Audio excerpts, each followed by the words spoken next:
हिंदी एवं भाषा विज्ञान विभाग, रानी दुर्गावती विश्वविद्यालय जबलपुर द्वारा 7 दिवसीय फैकल्टी डेवलपमेंट प्रोग्राम अध्ययन अध्यापन विकास कार्यक्रम के अंतर्गत आज साहित्य की विविध विधाएं कल, आज और कल विषय पर परिचर्चा में आप सबके साथ संबद्ध होने का मुझे सुअवसर प्राप्त हुआ है। और इस अवसर पर मेरे मित्र और शुभेच्छु प्रोफेसर कपिल देव मिश्र जी, सम्मानित कुलपति रानी दुर्गावती विश्वविद्यालय जबलपुर, प्रोफेसर राधा बल्लभ शर्मा जी, पूर्व अतिरिक्त संचालक, अभी डॉक्टर राजेश कुमार गर्ग जी को सुन रहा था, ऐसे मेरे प्रिय गर्ग जी, प्रोफेसर धीरेन्द्र पाठक जी और डॉक्टर आशा रानी जी, जिन्हें संभवतः मैंने अभी सुना, वे सभी जो इस समय इस कार्यक्रम से संबद्ध हैं, प्रतिभागिता कर रहे हैं, सुन रहे हैं अथवा देख रहे हैं। मुझे बहुत ज़्यादा प्रसन्नता है कि एक बहुत गूढ़ विषय पर आज चर्चा के लिए हम सब एकत्र हैं। और धन्यवाद इस डिजिटल प्लेटफार्म को, जिसके माध्यम से मैं आप सबको देख भी रहा हूँ, सुन भी रहा हूँ और आप सबकी वाणी से उत्पन्न स्पंदन का अनुभव भी कर रहा हूँ।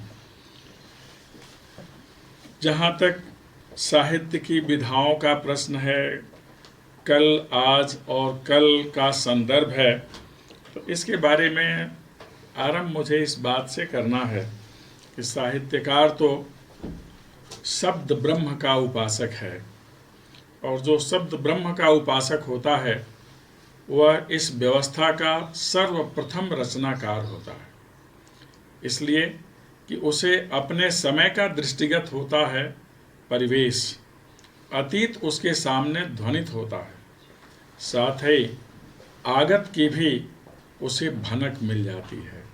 तो एक ऐसा रचनाकार जो हर रचना के मूल में होता है, चाहे उसे हम ग्रंथ के रूप में पाएं, वाणी के रूप में पाएं, स्थापत्य के रूप में पाएं, शिलालेख के रूप में पाएं, शिल्प के रूप में पाएं, दृश्य दृश्यावती या मंचन के रूप में पाएं, सबके पीछे एक आलेख होता है और वह आलेख एक साहित्यकार का मंतव्य होता है।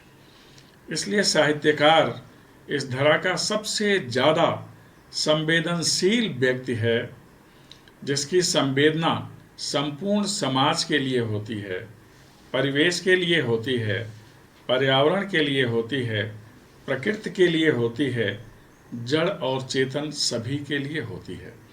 इसीलिए साहित्यकार व्यष्टि, सृष्टि, समष्टि और परमेष्टि सभी का निरूपण करने में समर्थ होता है।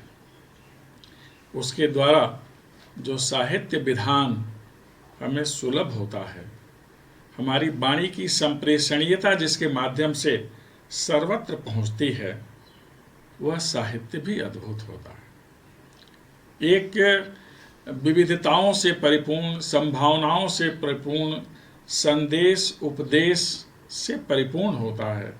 और इसीलिए कहा जाता है कि साहित्य समाज का आईना है। वस्तुतः आईना का एक स्वभाव होता है। आईना में हम जो देखते हैं, उसके सामने खड़े होते हैं, वही दिखाई दे जाता है, अर्थात हम अपने आप को ही आईना में देखते हैं। लेकिन साहित्य रूपी आईना इस आईना से अलग होता है। एक आईना वह है जिसे हम साथ लेकर चलते हैं, जिसमें हम अपने को ही देखते हैं। एक आईना वह है जिसके साथ साथ हम चलते हैं और उसके साथ हम बहुत कुछ देखते हैं, अतीत, विद्यमान और भविष्य, व्यवस्था, व्यक्ति और समाज, धरा, नक्षत्र और ब्रह्मांड, सब कुछ दिखता है इस साहित्य रूपी आईना में। इसलिए इसकी बड़ी महत्ता होती है। साहित्य की वह सामर्थ्य है कि जो सूक्ष्म को स्थूल और स्थूल को विराट बना दे, मूर्त को अमूर्त, अमूर्त को मूर्त और मूर्त को बहुश्रुत बना दे। इतना ही नहीं, बहुत कुछ है उसमें। जो निराकार को साकार बना दे और साकार के प्रति सत्कार भाव पैदा कर दे, उसे साहित्य कहते हैं। साहित्य जो समरस समाज की रचना कर दे। साहित्य समरस, बहुत सारे रस, जो विविध प्रकार के रसों का अतिरेक करे, उसे प्रवाहित करे, और जो सुखद रस हैं उससे हमें अभिसिंचित कर दे। इसीलिए साहित्य में रस भी है और अनेक प्रकार की विधाएं भी हैं। आज जो रस है, बहुत सारे रस हैं जिनकी हम लोग बहुधा चर्चा करते हैं। श्रृंगार रस, हास्य रस, करुण रस, रौद्र रस, वीर रस, भयानक रस, विभत्स रस और आश्चर्य रस जिसे कहते हैं, अद्भुत रस। आज के दौर का सबसे प्रमुख रस तो अद्भुत रस ही है। लेकिन इन रसों के पास पहुंचने और इनसे हमें संबद्ध करने में साहित्य की विधाएं प्रभावी होती है। वह विधा है कविता की, कहानी की, उपन्यास की, निबंध की, यात्रा वृतांत की, पत्र साहित्य की, संस्मरण की, साक्षात्कार की, नाटक, डायरी और यहाँ तक कि जो अखबारों में लिखा जाता है वह भी अपने प्रकार का साहित्य ही होता है। इसलिए साहित्य की बहुत सारी विधाएं हैं और उन विधाओं के माध्यम से हम अपने को समझते हैं, अपने समाज को समझते हैं, अपनी व्यवस्था को समझते हैं, व्यवस्था से क्या अपेक्षा है इसको अभिव्यक्त करते हैं, और व्यवस्था के लिए हमारी क्या आवश्यकता है इसको भी हम समझ पाते हैं। वस्तुतः मनुष्य की मनुष्यता की रचना का सबसे बड़ा माध्यम साहित्य ही होता है। इसलिए साहित्य लोक को हम भद्र लोक और रचना लोक के नाम से जानते हैं। दुर्लभ सुख साहित्य हमें सुलभ कराता है, ऐसे सद्ग्रंथ प्रदान करता है जो इस धरा के अतिरिक्त और कहीं भी नहीं है। हम लोग हास्य में, संस्कृत में बहुत सारे हास्य हैं, उसमें बहुत सारी चीजें कही गई हैं। एक तो यह है कि स्वर्ग में क्या क्या दुर्लभ है। तांबूल मन्ना युवती कटाक्षा गवारसम बालक भाषणम च इक्षुर विकार मतया कवीनाम ये ते पदार्था न भवंती स्वर्गे। जो कवियों का मत है, कवि सम्मेलन, यह स्वर्ग में नहीं मिलता। स्वर्ग में अमृत मिलता है, लेकिन धरा पर कथामृत मिलता है जो स्वर्ग में दुर्लभ है, और यह कथामृत सुलभ कराने का काम हमारे साहित्यकार करते हैं। इसलिए साहित्य की तो बड़ी महत्ता है। साहित्य के माध्यम से ही हमें अवलंब मिलता है, अतीत का बोध होता है, वर्तमान का हम विश्लेषण कर पाते हैं, और भविष्य में क्या करना है, कैसे रहना है, हम इसका विवेचन कर पाते हैं। अतीत का जो हमारा साहित्य है, जो विधाएं हैं, उसके मानक अलग थे। आज का जो साहित्य है इसका मानक अलग है। आने वाले साहित्य का मानक बिल्कुल अलग हो जाएगा। हर युग का अपना एक यथार्थ होता है, हर युग की अपनी एक चुनौती होती है, हर युग की अपनी एक आवश्यकता होती है, और हर युग की अपनी एक अपेक्षा होती है। इस सभी को समेटने का काम, समेकित करके व्यक्त करने का काम साहित्यकार करता है, और वह दिखता है साहित्य की विविध विधाओं में। अतीत के साहित्य ने हमें बहुत कुछ दिया। श्रुत स्मृत परंपरा से हमने बहुत कुछ सीखा।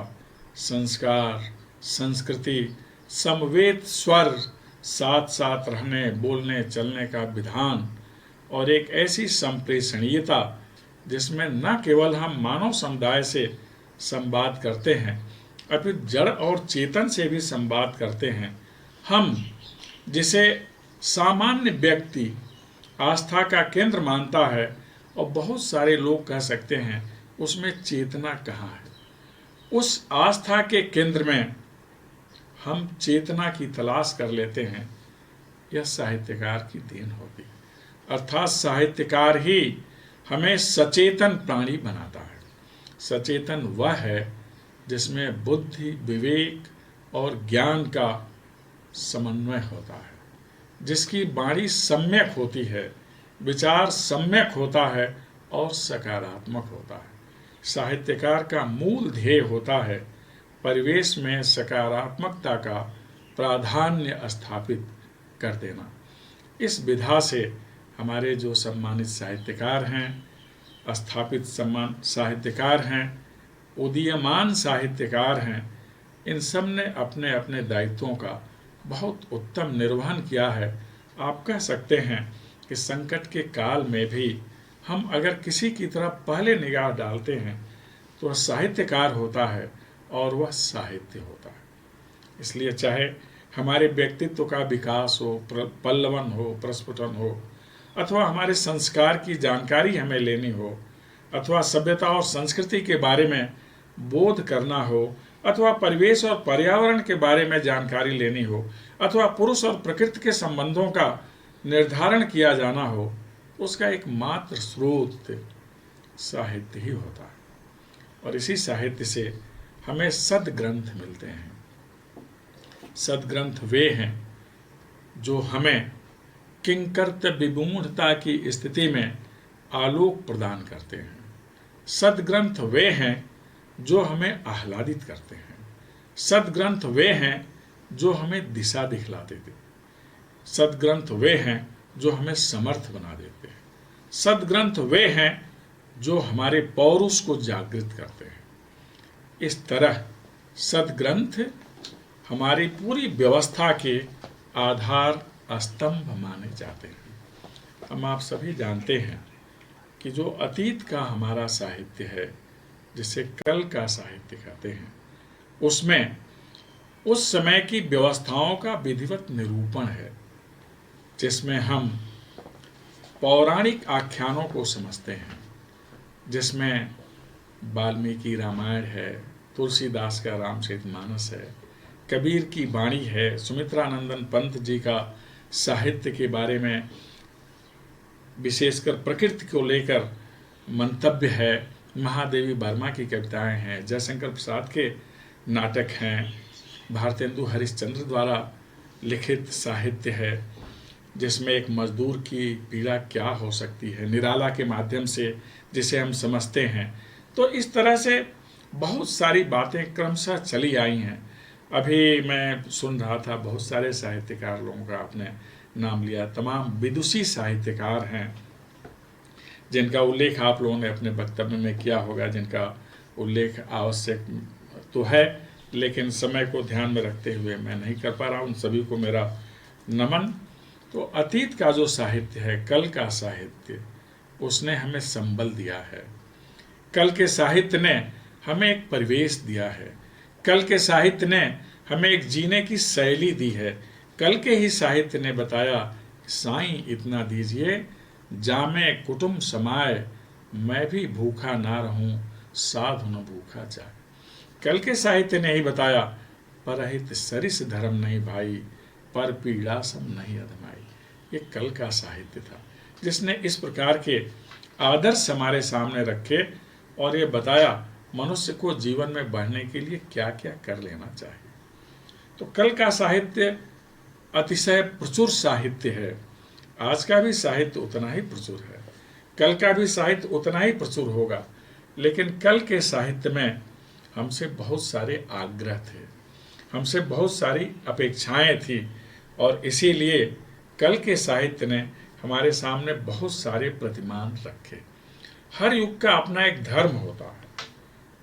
कल का जो धर्म था उसके अनुरूप उस समय के साहित्य की रचना हुई, करुणा से आरंभ हुई और वीर रस तक पहुंच गई, जिसमें श्रृंगार भी है, संजोग भी है, वियोग भी है और अद्भुत रस भी है।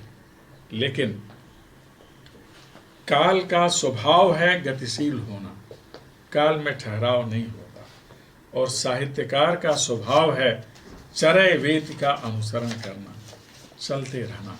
इसलिए हर साहित्य तब कालजयी बनता है जब वह लोक स्वीकृति का विषय बन जाता है। इसका हमें हमेशा ध्यान रखना चाहिए, और यह सौभाग्य है कि जिस देश में हैं उस देश के सभी साहित्यकारों का इसका बोध है। कल की समस्याओं का निराकरण था, जो उस समय समाज की समस्याएं थीं, उस पर बहुत ज़्यादा गहन चिंतन मनन हुआ। आज का साहित्य आज की समस्याओं पर गहन चिंतन मनन कर रहा है। कल का साहित्य समास और व्यास दोनों शैलियों में था। आज का साहित्य कुछ सूत्रात्मक हो गया है और इसमें समास शैली की ज़्यादा ज़रूरत पड़ती है। आज का साहित्य संकेत परक है, कूट में व्यक्त है, कूट जिसे कहते हैं संकेत में हमारे सामने आता है। कल के साहित्य में कूट का उतना विधान नहीं था। पत्र साहित्य में हम कूट का संदर्भ ले लेते थे, लेकिन आज हम डिजिटल प्लेटफॉर्म पर साहित्य के संदर्भ को अपने साथ रखे हुए हैं। एक अदृश्य वायरस जिसे हम देख नहीं पा रहे हैं। इतना प्रकोप है इसका कि पूरी दुनिया के सभी देश एक धरातल पर खड़े हैं। सर्वत्र मनुष्य अपनी सुरक्षा के लिए आवास केंद्रित हो गया है और उस आवास केंद्रित में एकाकीपन का भाव भी आने लगा। यह आश्चर्य है कि हम अपने परिवार में हैं, परिवारिक जनों के पास हैं, फिर भी हम एकांत का भाव लिए हुए हैं। बहुत सारी चीज़ें जो बाहर रह के हम कर पाते थे शायद आज नहीं कर पा रहे, तो इसलिए कई जगहों पर अवसाद की स्थिति भी उत्पन्न हो गई है। इससे कैसे बचा जाए, इसमें भी साहित्य हमारी मदद कर रहा है। वस्तुतः साहित्य जिस दिशा में बहुत ज़्यादा आज मंथन कर रहा है, उसमें 3 शब्द सहज मेरे ध्यान में आते हैं कि साहित्यकार के लिए और अच्छी साहित्य रचना के लिए 3 चीज़ें आवश्यक होती हैं: आटा, सन्नाटा और फर्राटा। पेट भरा हुआ होना चाहिए। हमारे पास कुछ आर्थिक उपादान होने चाहिए जहां हम बैठकर साहित्य रचना कर सकें। सन्नाटा होना चाहिए। लेखन के लिए शांति चाहिए, पर्याप्त है आजकल शांति। और लेखन के लिए फर्राटा चाहिए, गति।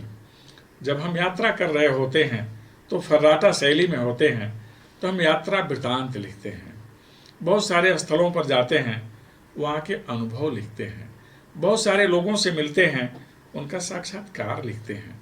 इस तरह ये तीनों चीज़ें साहित्य और साहित्यकार के लिए आवश्यक मानी जाती हैं: आहार,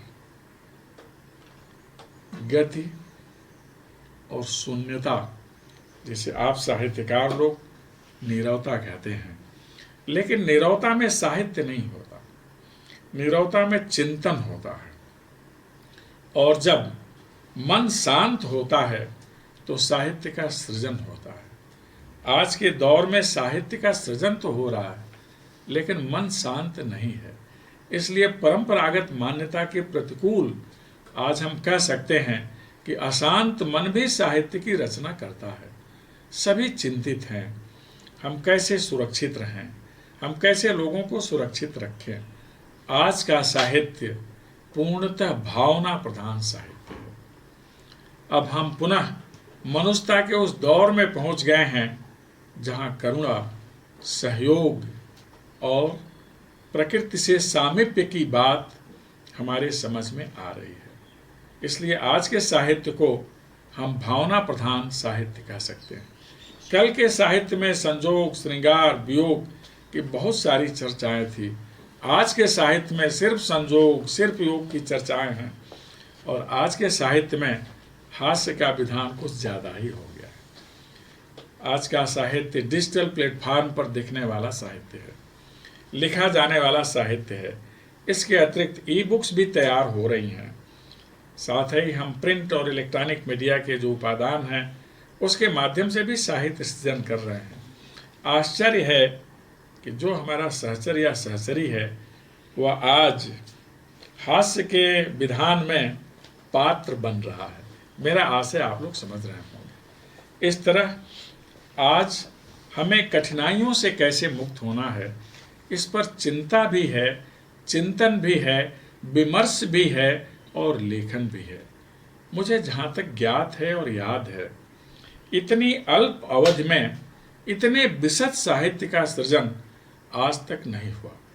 जब से कोरोना का संक्रमण शुरू हुआ है, कोविड-19 नामक विषाणु का, तब से और आज तक इतना अधिक लिखा जा चुका है कि अगर उसका संकलन किया जाए तो लगेगा कि पूर्व में लिखा गया साहित्य और आज लिखा जा रहा साहित्य, त्वरित गति के मामले में आज का साहित्य कहीं आगे है। इसलिए इस साहित्य में मनुष्य और मशीन के संबंधों का भी समावेश है। प्राचीन साहित्य में, कल के साहित्य में मनुष्य और मनुष्य के संबंधों का विश्लेषण होता था।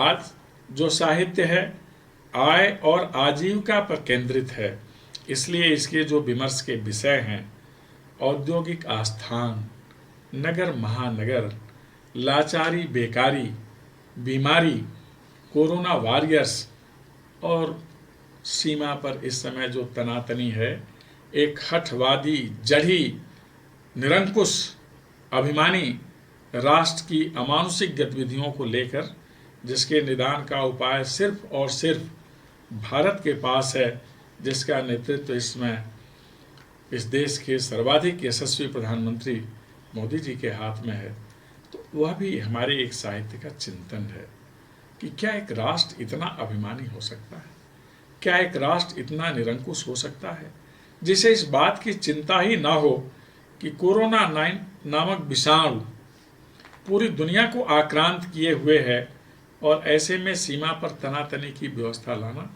इसलिए जो विद्यमान साहित्य है इसमें वीर रस भी है, इसमें रौद्र रस भी है, इसमें भयानक रस भी है, और इसलिए उस देश के लिए संकेत और संदेश साफ है कि अब तुम्हें पतनोन्मुख होना ही होना। तो साहित्य के जो विषय होते हैं समय के साथ चलते हैं और निर्धारित होते हैं। मूल ध्येय सिर्फ इतना होता है, लेखक का दायित्व होता है हमें सावधान करना, हमें सतर्क करना और हमें वह उपाय बताना जिससे हम आगे बढ़ें, जिससे हम बाधा मुक्त हों। साहित्यकार और साहित्य समाधान को संकेत रूप में व्यक्त करता है। समाधान करने का काम व्यक्ति, समाज और व्यवस्था के ऊपर होता है। इसलिए साहित्य में हम वह सब कुछ पा जाते हैं जो हमें एक पूर्ण मनुष्य बनाने के लिए आवश्यक होता है। कल का जो साहित्य होगा वह संभावना परक साहित्य होगा।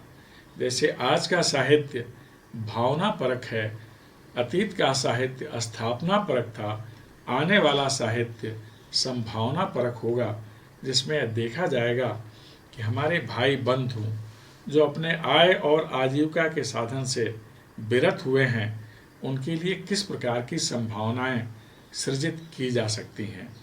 आज का हमारा समाज जो मूलतः पूर्व अवस्था के समाज में आ गया है, जहाँ संयुक्त परिवार है, जहाँ सामाजिक संबंधों का सम्यक निर्वाह हो रहा है, जहाँ सबके पास एक सम्यक दृष्टि है, वह समाज अब किस तरह से और आगे बढ़े, वह अभीत हो, भयग्रस्त न हो, उसे अभय प्राप्त हो। अभय प्राप्त की विधाओं के बारे में कल का साहित्य विचार करेगा, यह संभावनाओं की तलाश करेगा, हमें उत्साहित करेगा, हमें गुदगुदाएगा, हमें प्रेरित करेगा और किसी भी तरह से उस अवस्था में हमारे समाज के किसी भी व्यक्ति को नहीं जाने देगा जिसे अवसाद और विभ्रम की अवस्था कहते हैं। यह हमें अंतर्दृष्टि देगा, यह हमें लोक दृष्टि देगा, यह हमें दूर दृष्टि देगा, जो कल का साहित्य है।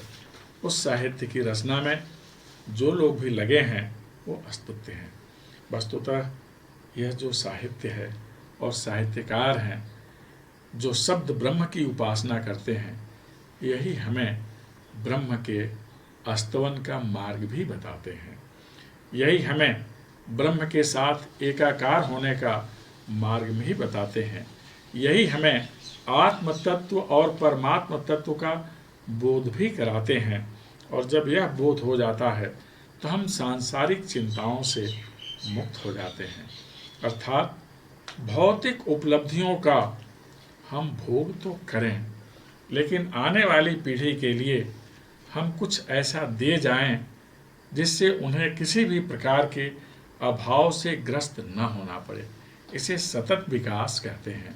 सतत विकास की इबारत लिखने का काम भी यह साहित्य ही करेगा, साहित्यकार ही करेंगे, और यही साहित्यकार और साहित्य मिलकर उस दुनिया की रचना करेंगे भविष्य में, जिसमें शांतिपूर्ण अस्तित्व के लिए स्थान होगा, जिसमें हर व्यक्ति के लिए एक सम्मानजनक स्थान होगा, हर संस्कृति की अपनी एक पहचान होगी, और इसके माध्यम से हमारे अंदर मनुष्यता के जितने भी उदात्त गुण हैं, करुणा, सहयोग, अहिंसा, उपकार, ये सब सहज रूप से हमारे अंदर प्रविष्ट होंगे। हम ईमानदार होंगे अपने कर्तव्य के प्रति, अपने समाज के प्रति और अपने राष्ट्र के प्रति। साहित्यकार हमें उन ऊंचाइयों पर ले जाएगा जहां भारत को ले चलने की हमारे माननीय प्रधानमंत्री जी की कामना है। संकल्प से सिद्धि की ओर पहुंचना। आने वाली दुनिया ज्ञान की दुनिया कही जाएगी, और यह हमारे साहित्यकार जिनके पास अगाध ज्ञान है, अपने ज्ञान के माध्यम से, अपनी रचना के माध्यम से और रचना के द्वारा अपनी प्रेरणा के माध्यम से भारत को ज्ञान की दुनिया का सर्वश्रेष्ठ राष्ट्र बनाने में समर्थ होंगे। आइए हम सभी मिलकर भारत को एक स्वच्छ, स्वस्थ, समृद्ध, समर्थ और सशक्त राष्ट्र बनाने में अपना योगदान करें। आप सभी ने ध्यानपूर्वक सुना, इसके लिए आप सभी को बहुत बहुत धन्यवाद। नमस्कार।